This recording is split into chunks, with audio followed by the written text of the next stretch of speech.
morning, everybody. How's everybody doing? So, I'm going to start off by asking you guys a couple of questions. Does everybody know who this is? Does anybody see an issue with this picture in any way? Okay. This is a quote from Hollywood Life by Bonnie Fuller. It's an online tabloid. This quote was released describing Kylie Jenner in this photo shoot. Now, does everybody know who this is? Does anybody see an issue with this picture? Okay, this is the quote that was said by Juliana Rancic. She's one of the hosts on Fashion Police to describe Zendaya in this picture. Now, looking at these pictures side by side, I hope that you guys can see the difference in representation between these two girls. They're around the same age and they're both sporting the same hairstyle. They both have dreadlocks. The only difference between the two is the color of their skin. It's reasons like this that I am doing this project. So my project is on cultural appropriations, and the point of my project is to help everybody else around me who my project reaches develop an opinion or a standpoint on this issue. Now, to do that, there are three things that you have to do as an individual. The first thing is to define, to understand the definition. Amanda Stenberg, she played Rue in The Hunger Games. She defines cultural appropriations as when a style leads to racist generalizations or stereotypes where it originated, but it is deemed high fashion or cool or funny when the privileged take it for themselves. So in the example prior, Kylie Jenner was appropriating the style of dreadlocks.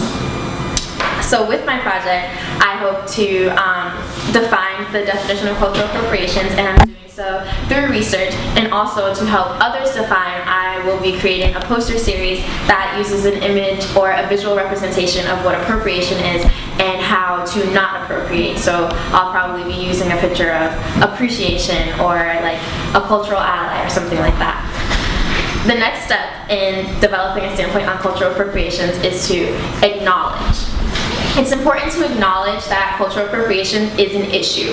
Whether you think that it's okay or whether you are willingly or unwillingly appropriating, it's important to understand that this affects other people in a negative way. So to do that, you want to ask yourself a few questions, but mainly what you want to ask yourself is, what is my cultural identity? It's crucial to understand what your cultural identity is so you can see how important your culture is to you and those who share that culture with you, so that you can have a better understanding of why people of color feel as though cultural appropriations is an issue. With my project, I'm in the process of conducting a survey where I'm surveying a whole bunch of students, and with this survey, I'm asking them to discover their cultural identity and then identify appropriations to see if the lack of cultural identity has a correlation with the lack of acknowledgement of cultural appropriations. And lastly, the last step that you can do is to become an ally. If you decide that you agree cultural appropriations is an issue, and I definitely want to take a standpoint, I definitely think that this is wrong, become an ally with that culture or cultures that you no longer want to appropriate and you want to appreciate. I found this great article on everydayfeminism.com, everybody should check it out, but it lists a couple of steps on how to be an ally, and there were three that really stuck out to me. The first one is to listen so that you can understand.